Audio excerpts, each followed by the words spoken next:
The Soucouyant, the fire that walks by night. They say the first mistake is to talk about her, like she isn't listening. The second is to think the story belongs to the past. I know better now. What I'm about to tell you happened to me on a windless night in South Trinidad, when the heat held its breath and the whole village waited to see what would break first. The power lines, the patience of the stray dogs, or the old laws the elders keep like salt in a jam jar above the stove. People like to joke about folklore. We pass memes around, laugh about old time ting, as if the island's dark corners and shadowed mango trees are just filters we apply to make life feel interesting. But some stories survive because they are warnings. And if you live long enough, or listen deeply enough, you will hear them breathing. My name doesn't matter. Call me the one who saw the skin. I'd gone back home after years abroad. The kind of return where your suitcase is half gifts and half guilt. The country had the same smell it always carries in July. Diesel, sugar, sea salt, and the slow sweetness of sap dripping where somebody cut a cane stalk in their yard. I rented a little wooden house on stilts near Penal, painted that faded blue you only get when the salt wind has spent years licking at the wall. The owner, a jittery man with kind eyes, warned me about the water pressure, the quarrelsome rooster across the road, and, almost as an afterthought, the old woman next door. She harmless, he said, then scratched the back of his neck. Most days. Her name was Tante Vivi Epen. Everybody called her auntie, even if she wasn't their blood. She lived alone in a house that had leaned toward the graveyard for so many years, the rafters set like old bones. People said she had outlived 3 men and 2 hurricanes.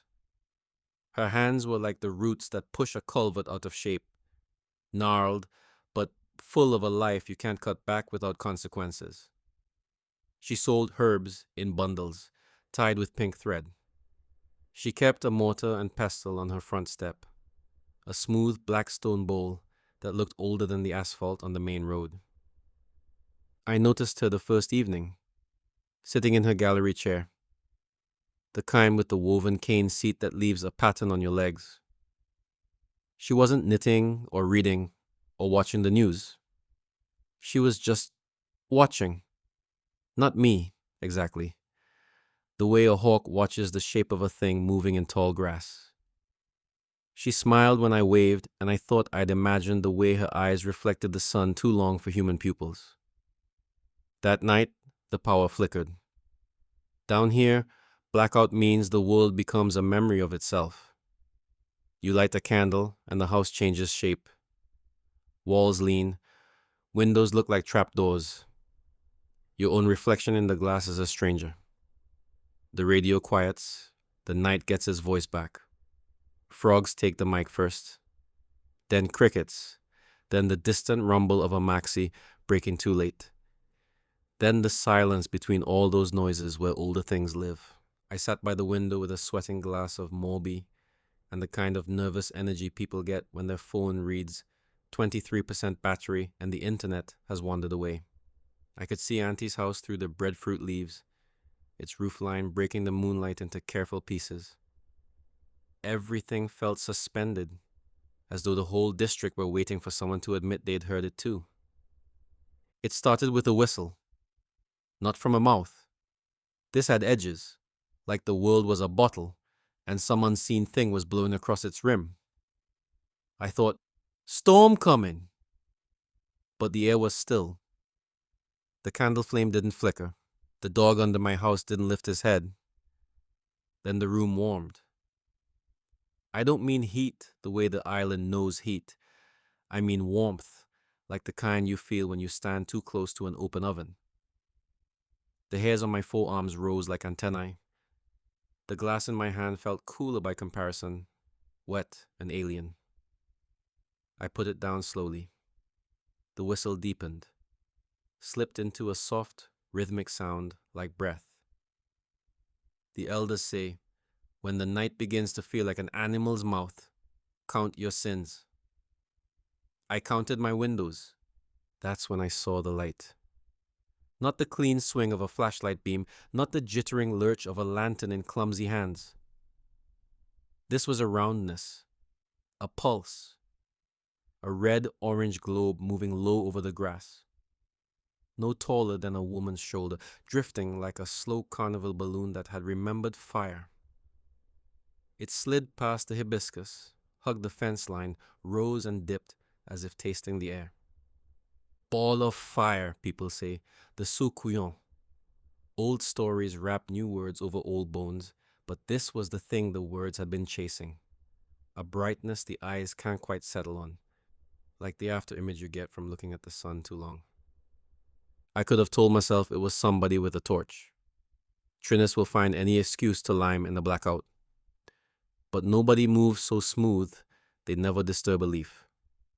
Nothing human glows like breath on glass. I kept still. I don't know why that felt important, only that it did. The globe floated to Tantevai's steps and stopped, hovering above the stone mortar like it had a memory there. Then, impossible and ordinary all at once, it shrank. The light folded into itself, smoldered down to a last ember, and softened into the outline of a woman come into being exactly where she meant to be. It was her. It was Auntie. Naked and not at all ashamed, like a thing so old it existed before shame was invented. For a heartbeat, her skin seemed wrong. Not transfixed with fire exactly, more like it remembered heat from the inside. A sheen that made the night look colder for touching it. Then her shape blurred and the strangeness resolved, leaving only a thin woman with a plait nearly to her waist and eyes that were too black to be just human eyes. She turned her head. The movement was too smooth and too slow. She was listening, but not for me. Her attention snagged on another house down the lane, the one with the baby that had been sick for weeks. I knew the family. The mother had posted on Facebook asking for prayers. The father had stopped going to the rum shop and started walking home early. Hope and fear had worn a path between their gallery and the clinic. Auntie's lips parted, and I saw a problem I didn't have words for. She was hungry. Not hunger like belly rumble. The kind of hunger that makes everything sharp. The kind that arranges the world into two piles. Food and not food. The elders say a Soucouyant can love a place and still feed there. Maybe she had loved this village once, before love and hunger fought and hunger laughed. She bent over the mortar with a tenderness that frightened me more than the fire had. Inside, something pale lay folded like a shirt at the back of a drawer. She touched it with reverent fingers, and my mind tried to refuse what I was seeing, even as my eyes kept their oath. It was skin, hushed and obedient, empty of her. An old skin, thin and gray with age like paper left in the sun, wrinkled where elbows and knees should be. She stroked it the way a woman might stroke a sleeping child. Careful, proprietary, promising return. Then she hissed, soft, amused, and stepped around it. Every night, they say, she slips out of herself.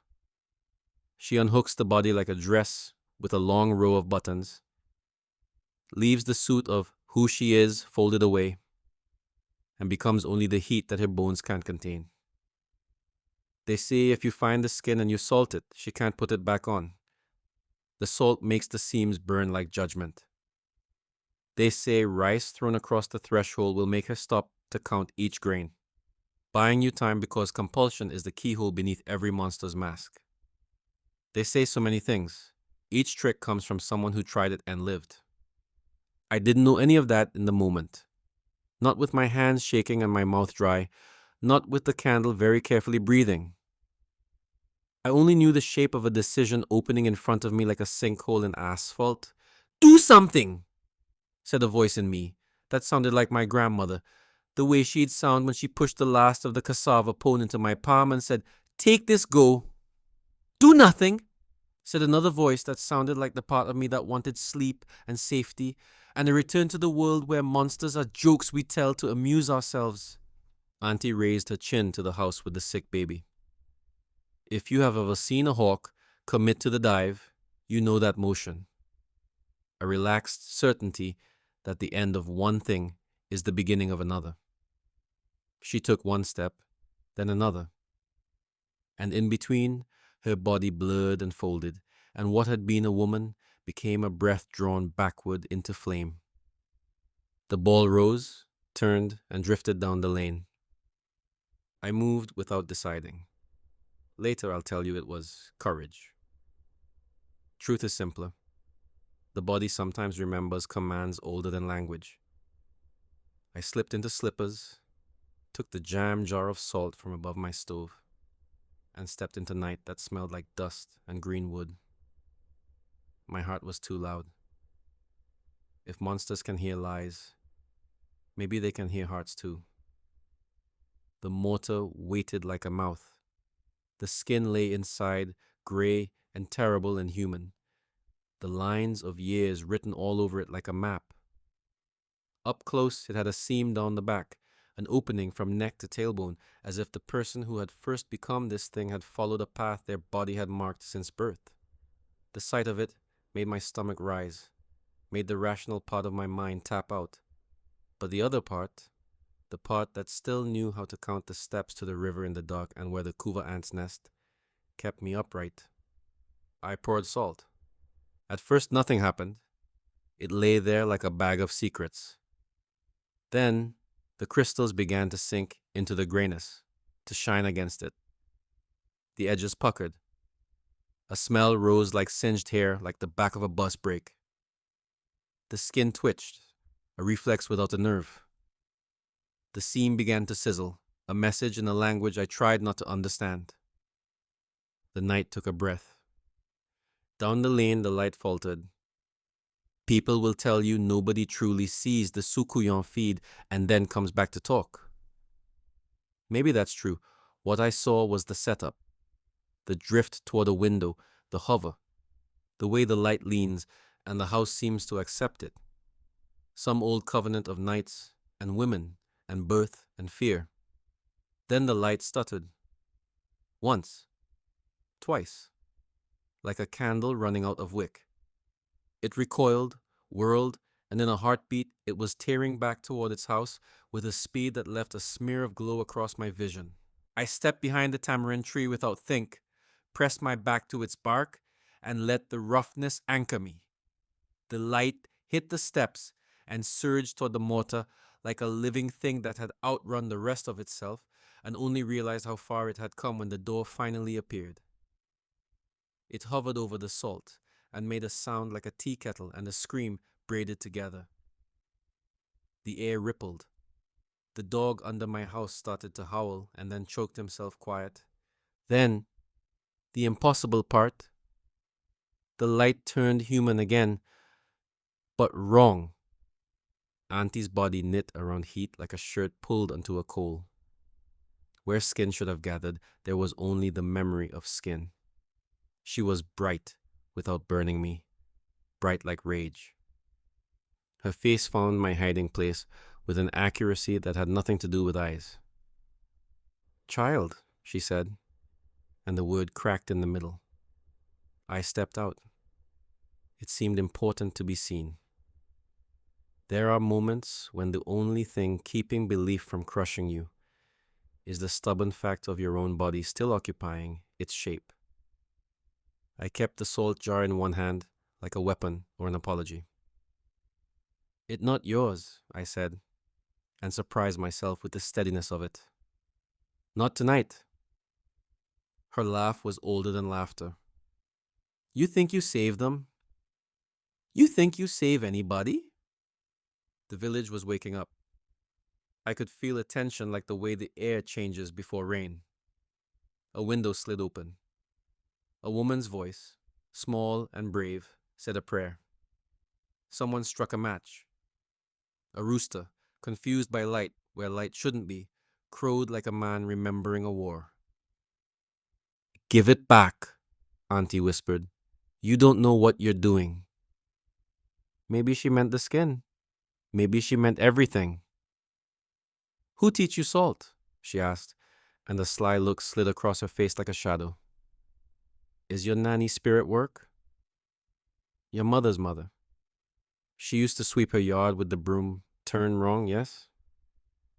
She used to throw rice by the door and say it's for the ants. The way she said my grandmother's memory made the hairs on my arms lift. Soucouyants, they say, know how to unspool your life like twine. That's how they slip in. Not by force, but by familiarity. Gok, I said, and I don't know where the authority in my voice came from. Maybe from every woman in my bloodline who had ever drawn a chalk line on the floor and dared the night to cross. She looked at the lane toward the house with the sick baby. The hunger wasn't theatrical now, it was ordinary and terrible. She swayed. Fire followed the motion a moment late, like light trying to keep up with decision. I can't put it back, she said, low. You know what that mean? The salt done burned the seam. You know what you just do to me? I didn't know. Not really. The stories don't say what becomes of a Soucouyant whose skin is locked against her. I looked at the neat, grey bag of former self and felt, for a breath, something like pity. Monster, yes, but also woman.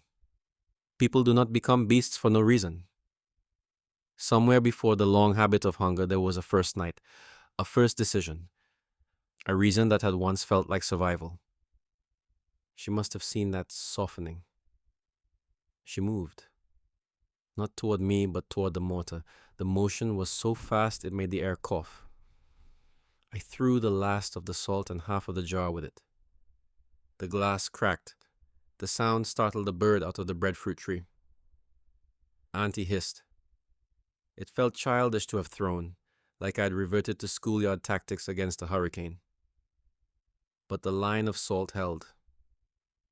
The seam in the grey skin bubbled like a pot left too long on the fire, and the smell of it, God, got into my head in a way I will never scrub clean. Neighbors were in the yard now, half-dressed, eyes wide. An old man crossed himself, even though he'd stopped going to church when the old priest died. A child said, in a voice you could cut rope with, Is the Soucouyant we? Auntie straightened. If you've ever watched someone lose, really lose, you know that posture. Defiance, not because it will help, but because to bend would be to admit you ever needed anything. She lifted her eyes to the sky that had the nerve to be beautiful, stars and all, and then looked back at me. You think the skin is the cage, she said, is the mercy. Something in that pierced me. Maybe it was the truth inside it. Bodies are prisons, sure. They're also the rooms where we keep our names safe. The line between monster and woman had always been stitched down the spine. She turned. The light gathered. The human shape unraveled. Fire took her again, this time with a sick hitch in it. She rose not like a balloon now, but like a torn flag in the light wind. She drifted over the fence and into the cane, where the stalks whispered to one another like people at a wake. We watched until the glow dimmed to an ember and then to a memory. Somebody started to talk too loud, and somebody else shushed them, and for a long time there was the quiet that comes after the thing you didn't think would happen has happened, and the earth continues anyway. The mother from down the lane came up the path with her baby in her arms, sweat shining her face. The child slept untroubled.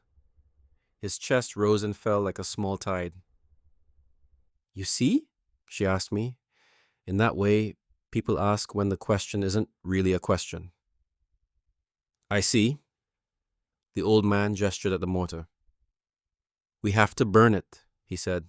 And the skin. He looked at me like I should argue, and at the same time like he hoped I wouldn't. We didn't burn it. Not that night.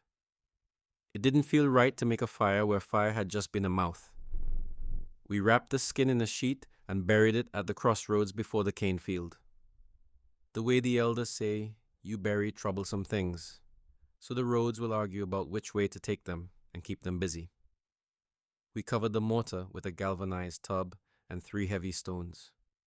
Somebody brought a pack of matches, and somebody else fetched blue soap and scrubbed the steps until the wood remembered other nights. At dawn, the power returned with a cough, and the radio woke up mid-soca, as if the world had simply taken a breath in the middle of a verse. People went home. The rooster, triumphant again, announced a victory he hadn't earned. The baby cried for milk. The old man sat on my step and fell asleep sitting up, his head tipped back like a man bowed in prayer. I swept the walkway with the broom turned wrong, bristles up. I sprinkled rice along the threshold, a golden line he could pretend was for ants if anybody asked. I put the empty salt jar back above the stove because we keep our lessons where we can reach them. In the weeks after, the village adjusted the way we always do. We learned to talk about it without the word. We said, that night, or the fire, or when she come. The lane kept its secrets the way lanes do, by telling everyone the parts were safe to know. If the night breathed differently sometimes, we pretended not to notice. If a hawk flew lower at noon, we waited to see what it would pick, and then decided it was natural. People are too good at getting used to everything. As for Auntie, there were sightings. Children said they saw a light moving in the cane, low and unsteady. A man fixing his fence swore a heat passed through him so sudden his eyes watered, though the sun was hidden and the clouds were reasonable. Someone claimed to hear a tapping at their window like long nails. The baby down the lane grew fat and loud and bitey and refused to be afraid of the dark. I left a week later. There are always reasons to go if you look for them.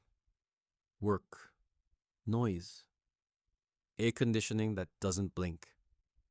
I packed the suitcase of gifts and guilt, the one that never quite closes, and promised to come back for Christmas, like everyone promises.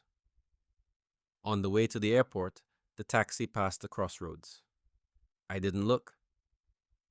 In the departure lounge, ice-cold AC making the edges of the world sharp again, a woman on her phone was laughing too loudly about island people and they old talk. I wanted to tell her a story and decided not to.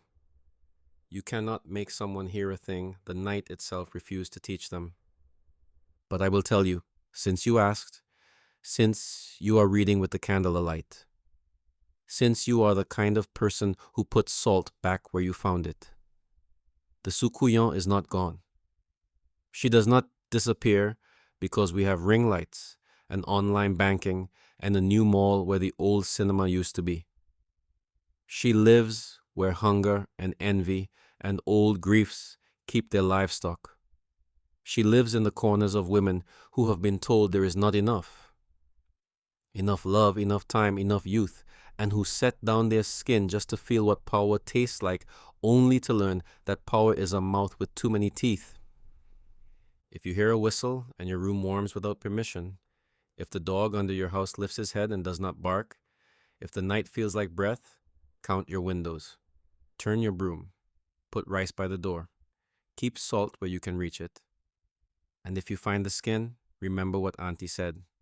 The skin is not the cage, it is the mercy. We do not become monsters because we enjoy the shape. We become them because we forget the weight of what keeps us human. I am not brave. I am only the one who saw the skin and did the small thing an older voice put in my hands. The world is stitched with small things. Maybe that is the only reason we do not burn every night. When I dream of home now, the lane is always lit the way it is just before storm, blue and waiting. The breadfruit tree holds its breath. The mortar is empty and heavy and patient. And somewhere in the cane, something moves with a light that does not belong to electricity, keeping count of a thing it can no longer put back on. If you meet her, Don't say her name like she isn't listening. Don't make the joke you were about to make. Do not open the window when the whistle freezes your blood because you think you are polite. And if one day you are the one standing by the mortar with a jam jar in your hand, and the world is both very old and very new all at once, and your grandmother's voice crawls up out of the root of your spine and says, "Now, pour," listen to her. Do the small thing. Some stories survive because they entertain us. This one survives, so you will keep salt in the house.